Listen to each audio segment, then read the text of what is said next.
Pakistan cricket board नवे بالنګ ماشين راوړل دی چې دا بالنګ ماشين ټول دنیا کې یو کرکټ بورډ سره هم نشته دی د بالنګ ماشين کې چې کومه کوالټیان دي پاغه هم په دې ویډیو کې ډیسکشن کو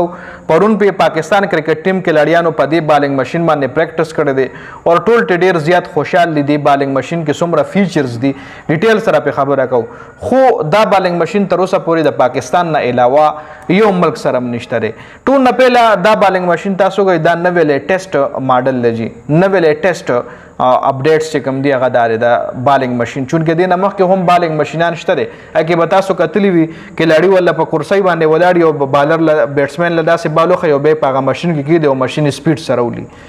نو دی بالنګ ماشين کې کوالټي دا چې په دې کې ته بالر چې کم بالر یعنی اوس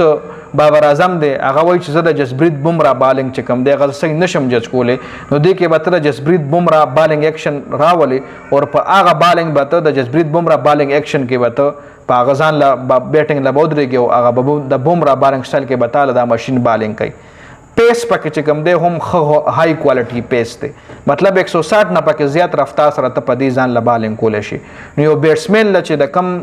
بالر نه خطر وي لکه عثمان طارق چې کوم دی ډیر بالرانو نشو چې ډیر بیټسمنانو نشو جج کولی نو عثمان طارق د پاره بیا انډیا چې کوم دی هغه هم خپل پریکټس شروع کړو بال به دا سودرولو بیا به وکړو نو دې ماشين کې هر هغه کوالټي شته دی چې کم کوالټي کې بیټسمن لا مطلب مشکلاتو کم زه کې بیټسمن له لکه اوس دې کې ته چې زدان لا ان سوینګ کوم نو دا ماشين ته لا ان سوینګ هم کولای شي دینه مخکې چې کم بالنګ ماشينانو ای به صرف ساده بال کولو سپیډ کې به تعالی بال غردولو ان سوینګ آوټ سوینګ په دې کې نو دې کې ان سوینګ هم شته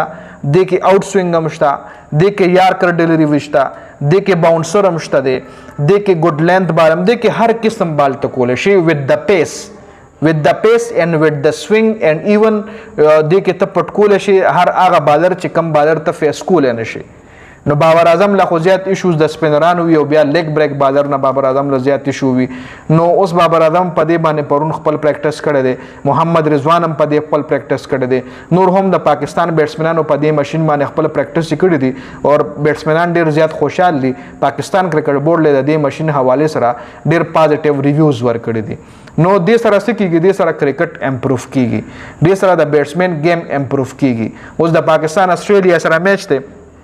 اور یو بیټسمن د پاکستان هغه د میچل سٹارک بال نشي جج کولی نو به دې کې د میچل سٹارک ایکشن ورواچي او دغه په سپیډ کې او دغه په دغه رفتار کې دغه په ایکشن کې وزن له بالنګ کوي او بیټسمن بلګیا وي هغه خامیانه بل ځان نو باسي کم چې هغه د میچل سٹارک فیس کولو کې مطلب ایون په دې باندې پرونو د پاکستان بیټسمنانو د شعیب اختر په بال کې د شعیب اختر په سټایل کې هم بال چې کم دی وخله د بیټسمنانو یعنی ډیر زیات لیټیسټ ماشين ډیر ښه فیچرز دي ډیر زیات کوالټیز دي پکې نو کدی سره موږ د پاکستان بیټینګ امپروو نشو نو بیا مشکل ده چې امپروو شي